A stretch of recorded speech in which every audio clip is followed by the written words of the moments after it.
Welcome to Razep Africa, the heartbeat of the continent in one show. Here, we celebrate Africa not as a headline, but as a home full of ideas, courage, flavor, and future.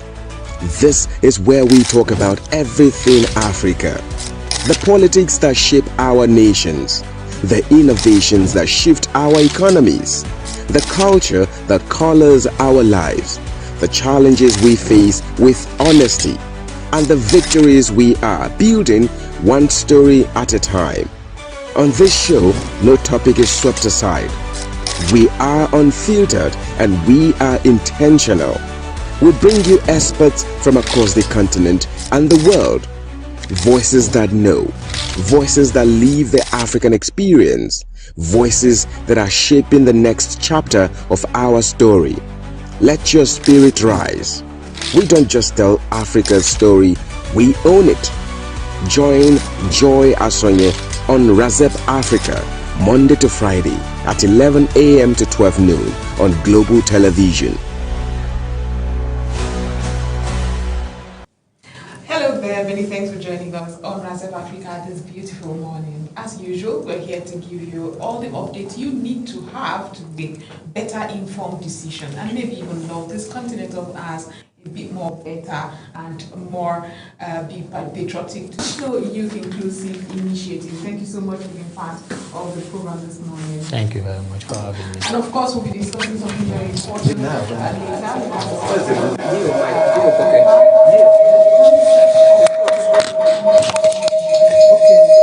He is a Pan-African, he loves Africa, he's all been working around youth inclusiveness, especially in leadership. And that's a conversation we've had here over and over. How do you think? One of the things that the young people must understand in this country is we need to have the right education, the first thing, because when you look at a lot of issues around leadership, when you look at a lot of issues around politics, when you look at a lot of issues around our development, you see the missing link between the young people and the government. So I started the National Youth Inclusive Initiative to promote youth inclusion in leadership because we realized that young people's representation on the table of decision is actually missing. And over time, we've seen a lot of agitation for young people to be involved. But the people that are in the system, our leaders, they continue to shove the young people away. So young people, we can't have a country that have the highest population, more than 50% population of young people, and very educated young people, energetic, innovative, innovative young people, well-traveled young people. And these young people have traveled around the world. They've seen how young people are in a very strategic position across the world.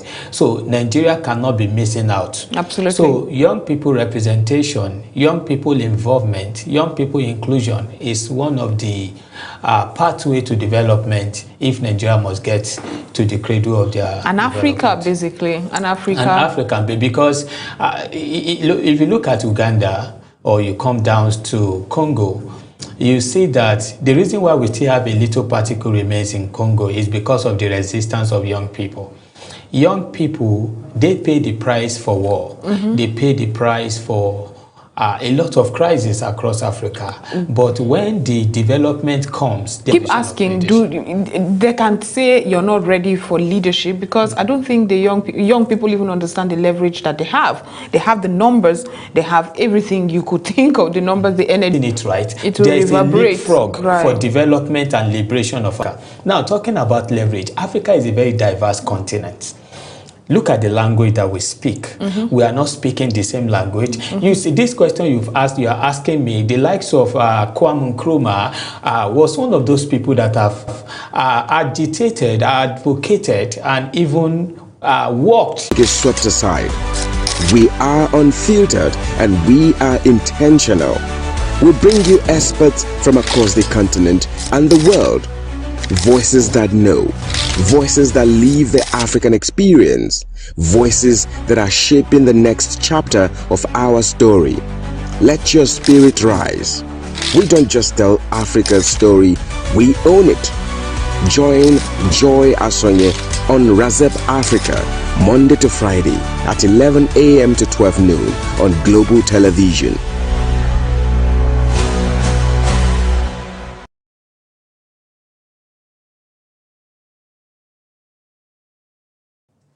Welcome back from that. Like I told you earlier, we have Sadiq Fasisi right here in the studio. The question here is, are African youths merely inheriting a continent shaped by history, or are they consciously redefining its identity and future?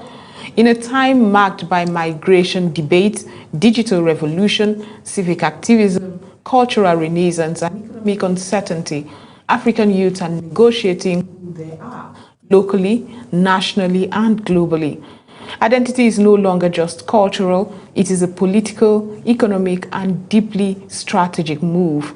What does Pan-African consciousness mean in 2026? Is it just an ideology of the past? You can see that the advent of AI is already affecting this discussion, because our children now, they don't have question, they don't have answer from us. Exactly. They are now asking AI. It is AI that is now shaping this discussion, this kind of discussion they are asking. AI is shaping a lot of discussion. So the first thing we need to do as African leaders, African elders, they need to come together for us to build a continent that will outlive us. If we want to build a better continent for ourselves, we want to build a continent that will outlive us, we need to first of all understand who we are. If we don't understand who we are, then other people will tell us who we are. That's often the case. Absolutely. And in fact, that is a definition of what's going on. In fact, that is the reason why Rise Up Africa started, where it seems like every other person had an opinion about what Africa is, who Africans should be. They gave us the corrupt, conflict-ridden continent. Absolutely. You know and I know the beauty in Africa, the diversity in our colors, you know, modern aspirations and values. And are we seen as backwards if you go back to tradition and set the goals of our forefathers, for instance? The question is, the first thing we need to understand is the demonization of our tradition.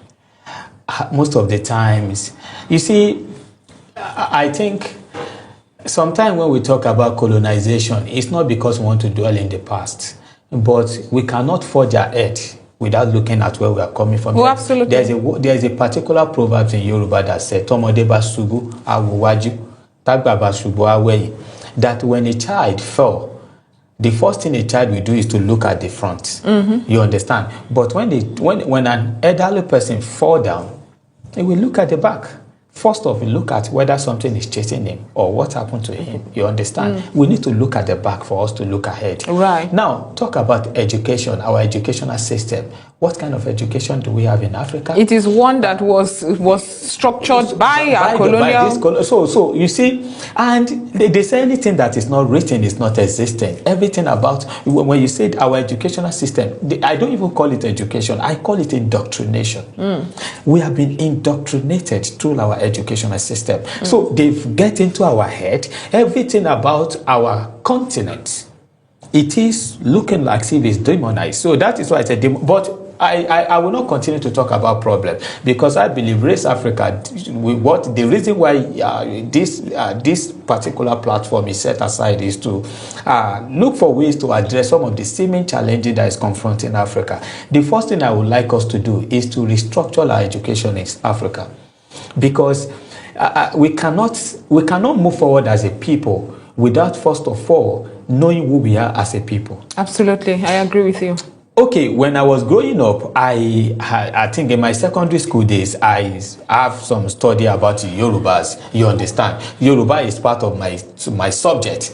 So I remember some of us in that class, some of us have F9 in Yoruba. You understand? Because even though you're Yoruba. Even though we are Yorubas, and we see our Yoruba teacher like a Babalawo, and when they call somebody a Babalawo, people look at that person like someone that is going to hell. When you talk about Ifa, you understand? This is our educational system. Right. Everybody have it across Africa. Right. I'm talking based on as a Yoruba person. When you go to Akwa Ibom, when you go to the Cross River, when you go to Warri, I've been to Ishekiri. When you see rich culture, if you see some people in the river trying to appease the water, you look at them with some kind of disgust, like these are demonic people. So the first thing we need to understand is to restructure our education. Right. Our educational system in Africa needs to be restructured, not a colonial repackaging that was given to us, handed over to us, and we continue to live. And the same thing is what our children are. So you see that first thing you mentioned when we start talking about the erosion of African legacy, erosion of Pan-Africanism. If we don't want if we don't want that erosion of Pan-Africanism to stay, then our education must be restructured. Now, before I go far, you see the war that is going on. I just want to digress a bit. When you talk about invention, do we have anything called invention in Africa? If they want to, if we are being threatened, if we are being threatened, so everything about us is theory, no practical. So our educational system must be restructured if we must have a working Africa. So everything fall into that education.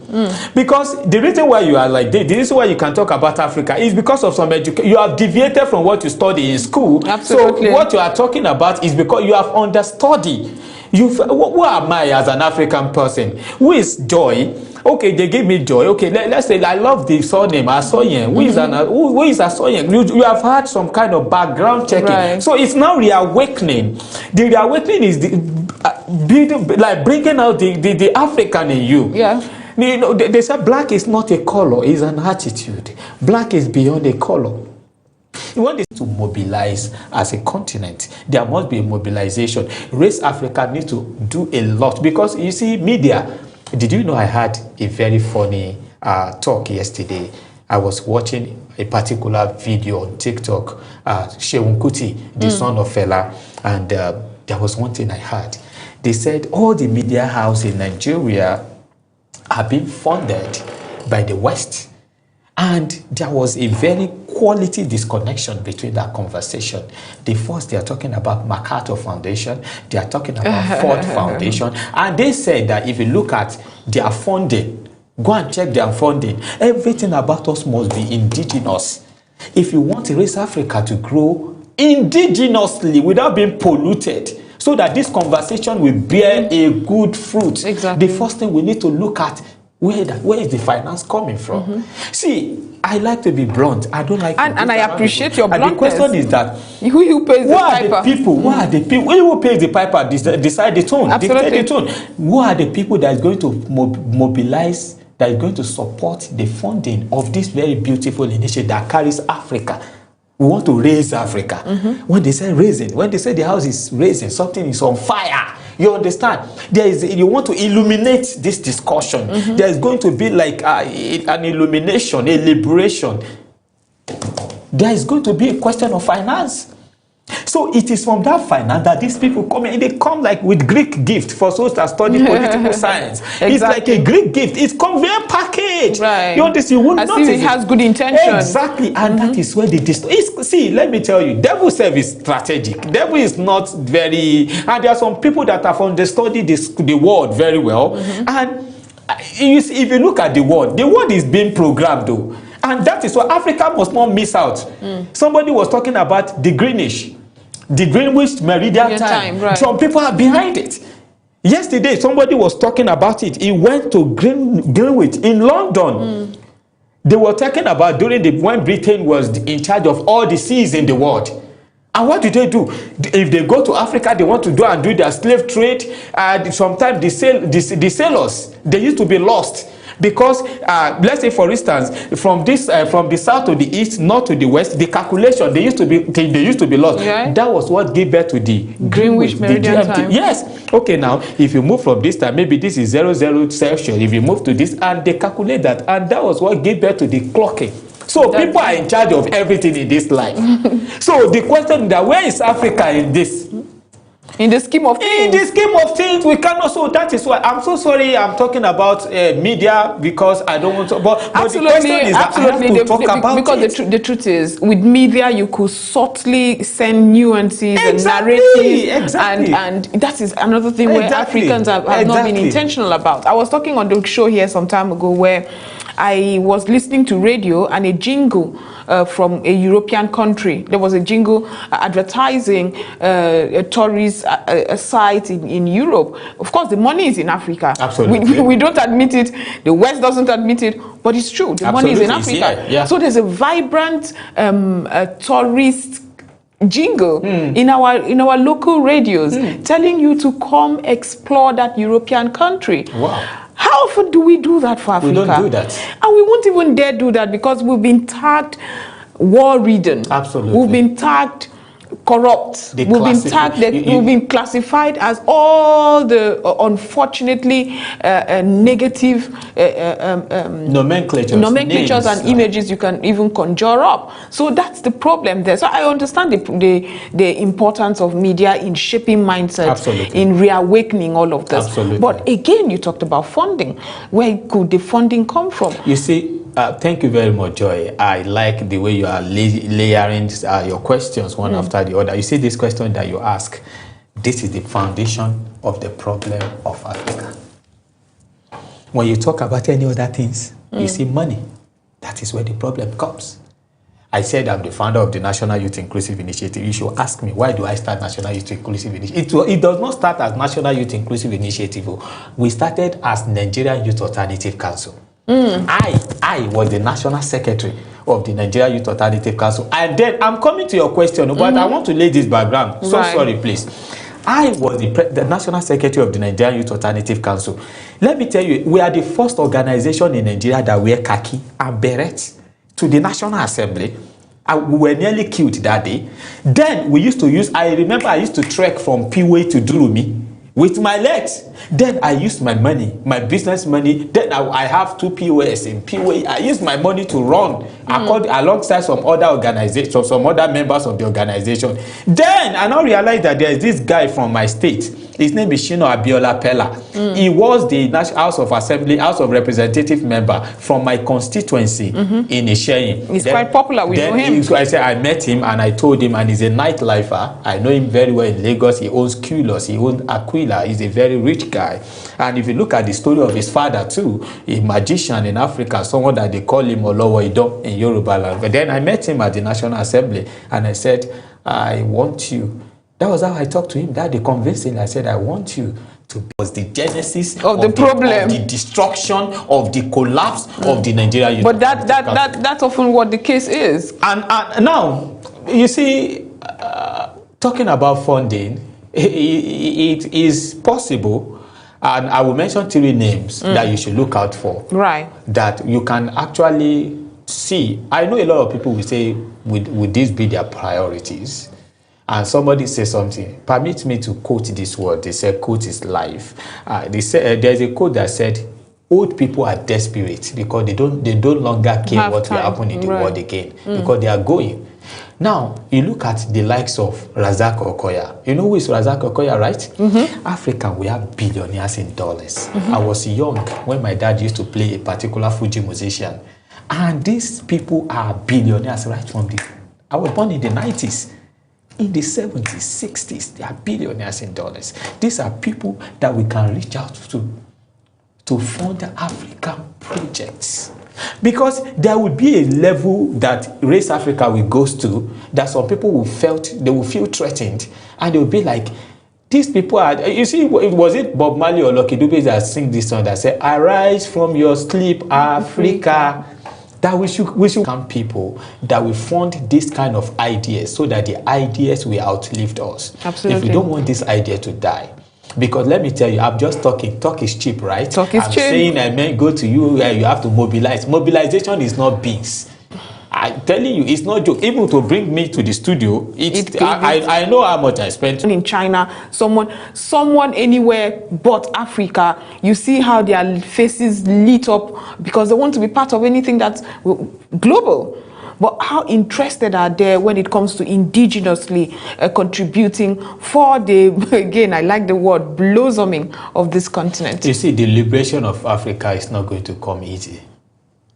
The liberation of Africa, the development of Africa is not going to come easy. Joy, you have a works to do. I have a works to do.